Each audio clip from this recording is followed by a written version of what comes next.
दोस्तों एक बार फिर से आप सभी का स्वागत है नए वीडियो में सुधीर सर के साथ। सबसे पहले मैं सुधीर सर का स्वागत कर लूं। सर बहुत बहुत अभिनंदन और स्वागत है आपका।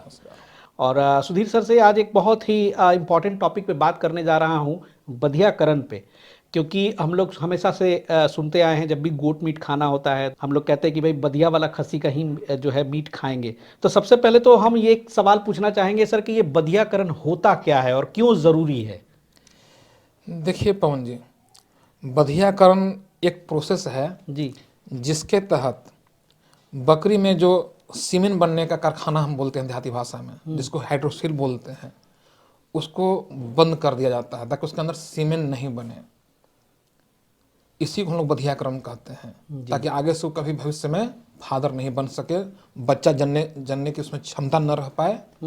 एक प्रक्रिया कर हम लोग यानी कि जो बकरे होते हैं वो आगे जो है वो पिता नहीं बन सकते। हाँ, तो उसे हम लोग प्रक्रिया पूरा करते हैं, उसी प्रक्रिया को बधियाकरण कहते हैं। अच्छा, वाह। तो इससे जुड़े तो सर कई सवाल उठेंगे। बिल्कुल बदिया उठेंगे, लेकिन आप एक साथ और जो पूछ दिए थे हाँ जी, क्यों जरूरी है। जरूरी, तो ऐसा नहीं, यदि नहीं चाहें तो नहीं भी करें, लेकिन यदि कमर्शियल गोट फार्मिंग करना चाह रहे हैं तब यदि आप इसका प्रयोग करते हैं बधियाकरण का, तो आपको अच्छा मुनाफा होगा। अच्छा। हाँ, अभी जैसे बातों बात में आप बोले कि लोग खोजते हैं कि बधी जी जी। खस्सी का ही मीट चाहिए, लेकिन उससे हट कर भी बहुत बड़ा फायदा क्या होता है, अधिक किसी भी खस्सी का जो हमारे यहाँ के लोकल है, हम दूसरे राज्यों की नहीं बोलने जा रहे हैं, क्योंकि वीडियो तो आपको दूसरे राज्य में भी लोग दिखेगा। जी जी, ये तो पूरे भारतवर्ष के सर विदेशों में भी देखते हैं जी। हाँ, तो हमारे यहाँ की जो ब्लैक बंगाल बकरियां हैं, ठीक ना, उसमें एक खास उम्र के बाद 5 महीना 6 महीना, किसी किसी में 6.5 महीना के बाद उसमें बदबू आने लगता है। अच्छा। हाँ, और अधिकांश लोग बदबू वाला खस्सी का मीट कोई नहीं खाते हैं। अधिकांश की बात कर, सबकी बात नहीं कर तो रहे हैं। सिर्फ ब्लैक बंगाल में? देखिए, ब्लैक बंगाल में भी आता है। अब पूछिएगा राजस्थान ब्रीड के बारे में, तो उसमें 5 महीना क्या सालों भर में रहता है, तो उसमें बदबू नहीं आता है। हाँ, तो यहाँ यहाँ पर आ रहा है, लेकिन बदबू आना बकरी के लिए खराब बात नहीं है। थोड़ा सा ध्यान रखिएगा आप लोग, ना कि बदबू आ रहा है तो खराब हो गया खस्सी में। बदबू जिस खस्सी में जितने ज्यादा आएगा उसका वैज्ञानिक कारण है।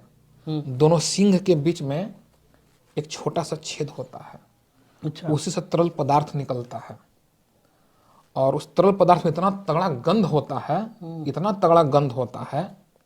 उसका फायदा क्या होता है, अधिक गंध निकल रहा है, ब्रीडर यहाँ पर खड़ा है गांव देहात में चरने वाला, और हवा इधर की ओर चल रहा है, तो इसका गंध चल जाएगा इधर की ओर, और उस इलाका में जो भी बकरी हिट में आई हुई रहेगी वो समझ जाएगी कि ब्रीडर यहाँ पर मौजूद है, वो खुद चल कर ब्रीडर के पास चली जाएगी। हाँ, इसलिए गांव देहात में सर बोलते हैं कि बोका महकता। हाँ, तो बोका महका तो उसके लिए मैंने क्या कहा जाए, कुदरती वरदान उसके लिए है। अच्छा। और इसीलिए ब्लैक बंगाल में 6 पावर बहुत ज़्यादा है, कुदरती वरदान है। और वही चल जाएगी जिसमें बदबू नहीं है, उसमें 6 पावर बहुत कम है। अच्छा। हाँ, चलिए वो अलग टॉपिक है, लेकिन हम लोग बधियाकरण पर बात कर रहे हैं। तो एक जब उम्र के बाद उसमें बदबू आने लगता है, तो हमारे बिहार के लोग, झारखंड के लोग, उत्तर प्रदेश के भी लोग बदबू वाला खस्सी का मीट खाना पसंद नहीं करते हैं। हालांकि कुछ इलाकों में लोग खाते हैं, हमने देखा भी है, ठीक ना, लेकिन बहुत कम संख्या उन लोगों का है। ठीक, तो यदि आप बधियाकरण नहीं कीजिएगा तो सबसे बड़ा समस्या क्या आएगा जी। मालूम चला कि आपका खस्सी का उम्र 5 महीने का हो गया है, 5.5 महीने का हो गया है, और अच्छा रेट नहीं मिल रहा है, तब तो आपको औने परिंदा में बेचना पड़ेगा। हो सकता है कि सावन का मौसम चढ़ने वाला है, तो सावन में रेट इसमें डाउन हो जाता है, बिकता कम है, तो आप टेंशन में रहिए कि नहीं रहिएगा। वही यदि आप बधिया कर दीजिए, तो बधिया कर दीजिएगा तो बदबू नहीं आता है।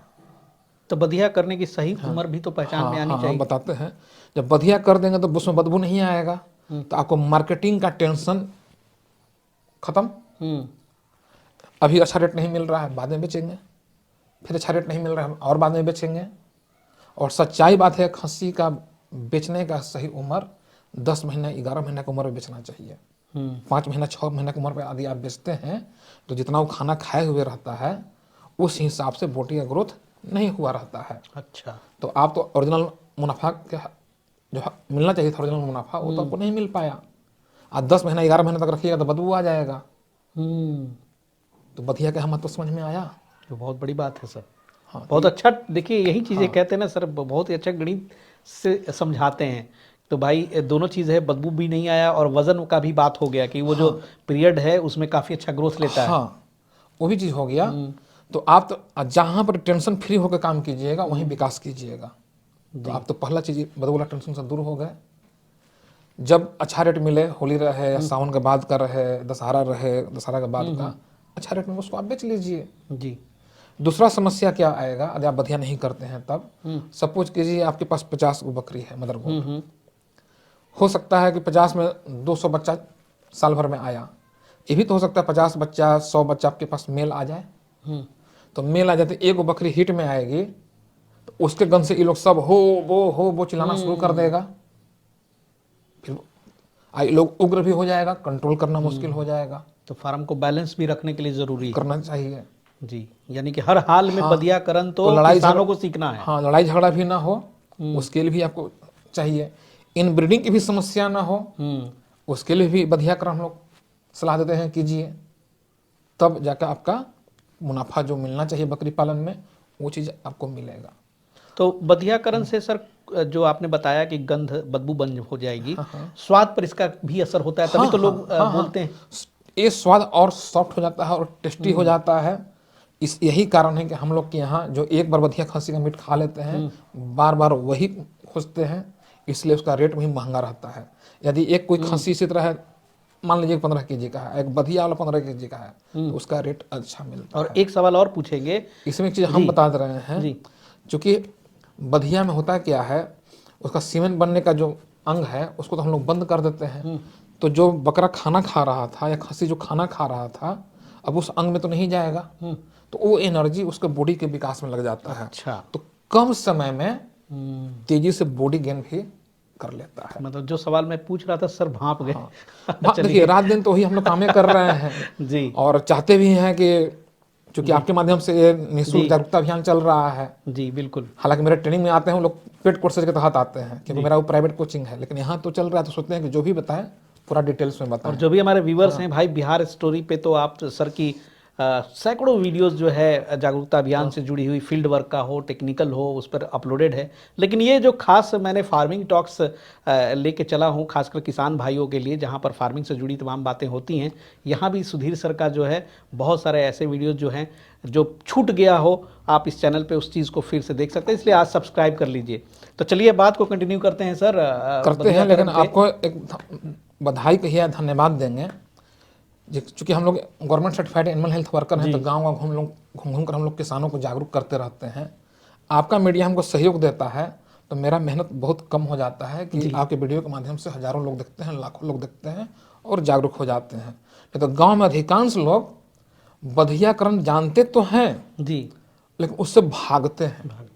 अब क्यों भागते हैं? बहुत सारे रीमर्स भी हैं, रूमर्स भी है। कुछ लोग बोलता है कि विकास नहीं हो रहा है, कुछ लोगों का बधियाकरण के बाद खस्सी मर जाता है, तो लोग भागते हैं, कारण कि लोग गलत प्रक्रिया को अपनाए हुए रहते हैं। जी। अब प्रक्रिया पे ही बात कर ले थोड़ा। ठीक, तो प्रक्रिया की जब बात आया तो होता क्या है, गांव में लोग क्या करते हैं बधियाकरण करने के लिए, कुछ लोग कम उम्र में ही बधिया करवा देते हैं। मालूम चला कि आपका खस्सी अभी 1 महीना का है, 1.5 महीना का है, तो गांव में लोग करते क्या है, देखिए बधिया प्रक्रिया समझने से पहले, क्योंकि आपके यहाँ आने से पहले हमको मालूम चल गया आप क्या करने वाले हैं। खस्सी में 2 गोली रहता है इसी तरह का, हाइड्रोसिल जिसको आप लोग बोलते हैं। अच्छा। ऐसे लटका हुआ रहता है, आई नस है, समझाने के लिए डेमो है, थोड़ा सा सामने करके दिखाएंगे। जी, ऐसे देखा जाए, इस तरह का गोली रहता है और ये नस रहता है। अच्छा। ये एक है लेकिन 2 गोली रहता है। अच्छा, 2 गोली रहता है। ये नस अंदरूनी भाग से जुड़ा हुआ रहता है और एक दोनों गोली चमड़ा से ढका हुआ रहता है। लोग देखे भी होंगे। तो गांव में लोग क्या करवाते हैं, इस चमड़ा को कटवा देते हैं, हल्का सा चीरा मार देते हैं और गोलिया के बाहर निकाल के गोलिया सब पकड़ लेते हैं हथवा से। अच्छा। आई नसवा को इसे लपेट के धर के तोड़ देते हैं। अरे बाप रे, तो बड़ा दर्दनाक होता है। दर्दनाक प्रक्रिया है। अब नस कहाँ से टूटा किसी को तो पता है नहीं। वाकई ऐसा होता है? गांव में ही लोग करवाते हैं जो जागरूक नहीं है। तो ये जब तोड़वाते हैं तो उसका क्या साइड इफेक्ट आएगा आपको तो पता नहीं है। हो सकता है तुरंत भी आ जाए, हो सकता है 15 दिन बाद भी आ जाए, मृत्यु भी हो सकती है, मरता भी है। सबसे दर्दनाक क्या होता है ना, क्योंकि आप उसको जब चीरा मार रहे हैं, इस गोली को निकालने के लिए चीरा मार रहे हैं, वो तो पहले ही वहां पर घाव बन गया। दूसरा चीज नस टूटा। वो बच्चा दर्द के मारे 2-3 दिन तक खाना नहीं खाता है, सिकुड़ा हुआ रहता है। समझिए कितना वो तनाव में है। अब नस यदि कहीं गलत जगह से टूट गया है तो गलत रिजल्ट मिलेगा, या फिर कभी कभी क्या होता है, बच्चा तो बैठेगा आपके फार्म पर ही, हर एक जगह तो गंदगी रहता है, मलमूत्र रहता है, ये जो जहाँ आप काटे थे वहाँ घाव बन जाता है। कभी कभी उस घाव में कीड़ा पड़ जाता है, इन्फेक्शन की वजह से टेटनस तक पकड़ लेता है, और इस वजह से काफ़ी बच्चा मरता है। तो गांव में जो देख लिया कर बधिया करवाया तो उसका बच्चा मर गया, तो डर के मारे और लोग बधिया नहीं करवाते हैं। तरीका यहाँ जो वो लोग गलती किए, रिजल्ट गलत मिला, उसका देखा देखी और लोग बधिया करवाना जी सही बात। बंद कर दिए। तो जो उनको मुनाफा मिलना चाहिए था, मुनाफा नहीं मिल पाता है। तो बधिया जो करते हैं सर, ये तो जो आपने बताया पारंपरिक तरीका हो गया। हाँ। आधुनिक तरीके में कौन आधुनिक से तरीका popular- में क्या होता है, देखिए, हम लोग का शरीर रहे, चाहे बकरी का शरीर रहे, चाहे खस्सी का शरीर, किसी का भी शरीर रहे, सब छोटा छोटा पार्ट असेंबल होकर ही बना है। सही बात है ना। उसी तरह खस्सी के भी शरीर में हाइड्रोक्सिल एक पार्ट है, ठीक ना। और हम लोग के शरीर में जो भी अंग काम कर रहा है, उसको एनर्जी यानी कि ऊर्जा मिलता है ब्लड से। सही बात है। यदि हम लोग ब्लड सप्लाई रोक देंगे तो अंग काम करना बंद हो जाएगा। जैसे कि मोटरसाइकिल में पेट्रोल का सप्लाई बंद कर दीजिएगा तो मोटरसाइकिल का इंजन बंद हो जाएगा कि नहीं हो जाएगा। उसी तरह हाइड्रोक्सिल का पावर मिल रहा है ब्लड से, और ब्लड का सप्लाई हम लोग बंद कर देंगे तो ये मर जाएगा। एक बार ये खत्म हुआ कि फिर दोबारा जिंदा नहीं हो पाएगा। उसके लिए हम लोग क्या करते हैं, जैसे देखिए यही मान लीजिए कि हाइड्रोक्सिल है, ये वाला ये पाइप है, इसी से ब्लड आ रहा है, या दूसरे शब्दों में यही बोल सकते हैं कि ये इससे पेट्रोल वे आ रहा है। अब प्लास्टिक का पाइप से दाब देते हैं तो पेट्रोल नीचे आएगा चाहे पानी। तो इस रास्ते को बंद कर देना। हाँ, तो बंद कर देना, डेड कर देना। हाँ, तो ये पाइप है, तो पाइप को चापुट कर दीजिए। तो चापुट करना है क्या दांत से काट के, जी हथौड़ी से मार के नहीं। उसके लिए एक आधुनिक मशीन है जी, ये अक्सर वीडियो में देखता हूँ मैं। जिसको हम लोग बोलते हैं बर्डजो कास्ट्रिकेटर बोलते हैं। अच्छा। हाँ, तो ध्यान रखना है कि एक इस पाइप को बंद करना है, न कि इस गोली को नहीं दाबना है। तो क्या करेंगे, ऐसे नीचे मुद्दे ले आएंगे। वाह, ध्यान से देखिए भाई। देखिए तो गोली नीचे आ गया। जब गोली नीचे आ जाए उसके बाद फिर जी पकड़ लीजिए। ऐसे किए, मतलब वो ढूंढ के और यहाँ पे देखिए, करने के है बाद ना? इसको प्रेस कर देना है। ऐसे प्रेस कर देना है। जी। प्रेस करने के बाद 1 मिनट तक 1.5 मिनट तक छोड़ देना है। हाँ, ये दाबिएगा तो हल्का सा दर्द भी होगा, बच्चा हल्का सा बोलेगा भी, लेकिन इतना दर्द नहीं होता है कि जैसे ही छोड़िएगा, ज़्यादा दर्द का खाना नहीं खाता, लेकिन जैसे ही छोड़िएगा खाना दीजिए तुरंत खा जी, लगेगा। हमने देखा भी आपके लाइव यानी क्लासेस में देखा कि है। इसमें दर्द सहनीय है। बिल्कुल। यदि आपको इच्छा करे तो दर्द वाला पहले से आप सिरप भी पिला सकते हैं बॉडी वेट के अनुसार, डॉक्टर से पूछकर। तो ये जो टूल है सर, हाँ, सबसे बड़ा बात है कि आप वीडियो देख रहे होंगे तो लोग पूछेंगे कि ये टूल कहाँ से ले। ये टूल्स मिलेगा आपको सर्जिकल आइटम, जो ऑपरेशन वाला दुकान रहता है, जी। सर्जिकल आइटम के वहाँ दुकान मिल जाएगा। वहाँ मिलेगा। क्या दाम होता है इसका? देखिए, इसका अलग अलग दुकानदार अलग अलग रखे हुए हैं। कहीं 2000 में मिल रहा है, कहीं 2500 में मिल रहा है, ऑनलाइन पर कहीं कहीं हम देखेंगे और महंगा मिल रहा है। तो कोई फिक्स रेट और बता दूं कि 2000-2500 के इन्वेस्टमेंट से जो सुधीर सर के यहाँ से जो लोग ट्रेनिंग लेते हैं आज अच्छा खासा इससे कमाते हैं। बधिया का भी रेट होता है। कहीं आपके कहीं students इलाका तो में बहुत सारे लोग करते हैं सर। कहीं कहीं इलाका में 150 रुपया लोग बधिया करने के ले रहा है, कहीं कहीं 100 रुपया। यदि आप महीना में 40 को 50 को कर दे, प्रचार हो गया तो जी, 5000 रुपया तो आपका एक्स्ट्रा कमाई हो जाएगा। किसी किसी फार्म पे 10 बधिया एक ही दिन में करना होता है। हम उम्मीद करते हैं इसमें स्पष्ट मालूम चल रहा होगा, गोली नीचे है और पाइप इसमें है। नहीं, बहुत अच्छा है ये। है ना। अब आइए कि बधिया कंफर्म हुआ कि नहीं। इसमें तो ब्लड भी नहीं निकलेगा। नहीं, ब्लड निकलेगा। जब घाव भी नहीं होगा तो इन्फेक्शन भी नहीं पकड़ेगा, बच्चा मरेगा भी नहीं। ये चीरा वाला से तो सर ये बहुत फार बेटर। बहुत अच्छा है। अब आइए ये बधिया हुआ कि नहीं कैसे चेक करें। ये भी तो ये भी बात है कि अगर हमने कर दिया और कहीं ना हुआ हो तो। ना हुआ हो तो सही बात है कि ना। जी। तो चेक करने के लिए सबसे आसान उपाय क्या होता है, हम लोग अपने ट्रेनिंग में ही तो सिखाते हैं। जहां पर ये प्रेस पड़ा था, जैसे देखिए प्रेस करने से पहले कहा कीजिए कि उसके नस को पकड़ ले, ऐसे महसूस कीजिए। देखिए नस गोल है कि नहीं है, गोल है ना, जब गोल रहेगा स्लिप करेगा, लेकिन जब इससे आप दाब दिए हैं तो दाब दिए तो चापुट हो जाएगा, चपटा, जब चपटा हो जाएगा तो इससे कीजिए तो स्लिप नहीं करेगा। तो जब आपको महसूस हो जाए कि चपटा हो गया, स्लिप नहीं कर रहा है, इसका मतलब कि बधिया हो चुका है। और यदि लग रहा है कि नहीं पूरा चपटा नहीं हुआ, हल्का सा रह गया है, ठीक ना, तो सेम उसी जगह नहीं, थोड़ा सा ऊपर या थोड़ा सा नीचे करके फिर से कर दीजिए, थोड़ी देर बाद फिर से कर हाँ, ताकि गुंजाइश न रहे बचने का। इस तरह से जब आप जान जाइए कि इसका नस पूरा चापुट हो गया है, तो बधिया जो आप प्रोसेस अपना रहे थे वो सफल हो गया। अब आगे से ब्लड यहाँ नहीं आएगा, वो 2-3 दिन 4 दिन में वो सूख जाएगा। तो 4 से 5 महीने में बच्चे को बधिया कर दें, लेकिन नहीं, जो 4 से 5 महीना में नहीं करना है, एवरेज हम लोग फार्मिंग लेवल पर 2.5 से 3.5 महीना के बीच में आप बधिया कर दीजिए। स्टैंडर्ड वो होगा, स्टैंडर्ड ओ। हालांकि बधिया करने के लिए तो 2 साल की उम्र में भी किया जा सकता है, ठीक ना, लेकिन 2 साल की उम्र में आप बधिया कीजिएगा तो फायदा क्या होगा।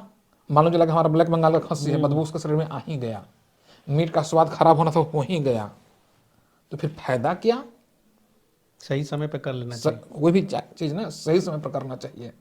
लेकिन फिर भी यदि आपको 2 साल की उम्र पर कराना है, कोई होता है ब्रीडर है, बहुत बदमाश है, उसका मालिक उससे उब गया है, वो करवाना है, तो फिर उस उम्र में आप डॉक्टर्स के हाथ से करवाइए, अपने से न कीजिए, तो ज़्यादा अच्छा रहेगा।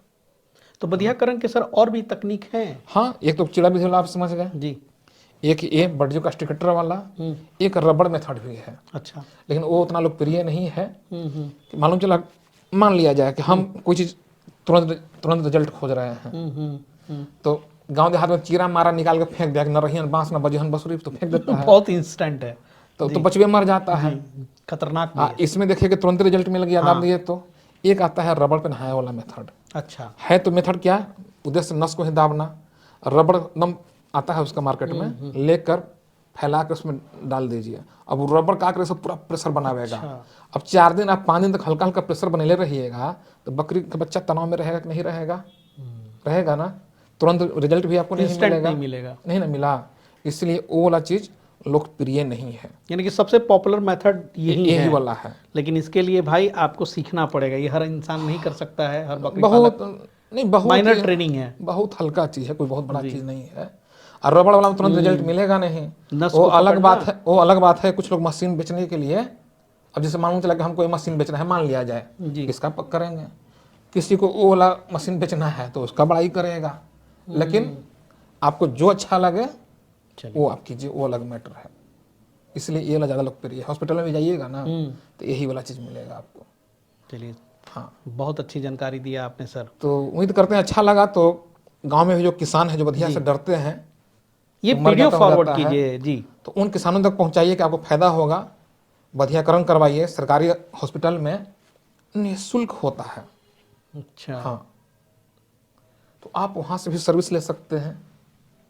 सही बात है। हाँ, लेकिन आपके घर जो भी जाएगा वो कुछ चार्ज लेगा, क्या उसका पेट्रोल जलता है, या कोई प्राइवेट वाला है चार्ज लेगा, है कि ना है। चलिए सर, तो आपको जहाँ अच्छा लगे वहाँ से काम कीजिए। जी, सुधीर सर के साथ जो है हमारा सेशन ख़त्म नहीं हुआ है, फिर हम बात करेंगे अलग अलग विषयों पर। जो हमारे भाई नए हैं, चैनल को आज ही सब्सक्राइब कर लीजिए, नोटिफिकेशन बेल को भी दबा दीजिएगा ताकि अगली वीडियो आए तो नोटिफाई हो जाए। ये जो तमाम जानकारियां हैं बहुत इंपॉर्टेंट जानकारी हैं, और आपसे निवेदन है कि इस जानकारी को अपने तक सीमित ना रखें। कोई भी आपके नज़र में बकरी पालक हो, किसान हो, उन भाइयों को भी शेयर करके ये वीडियो ज़रूर पहुँचाएँ। मिलते हैं अगले एपिसोड में सुधीर सर के साथ फिर, तब तक के लिए जय हिंद, जय भारत।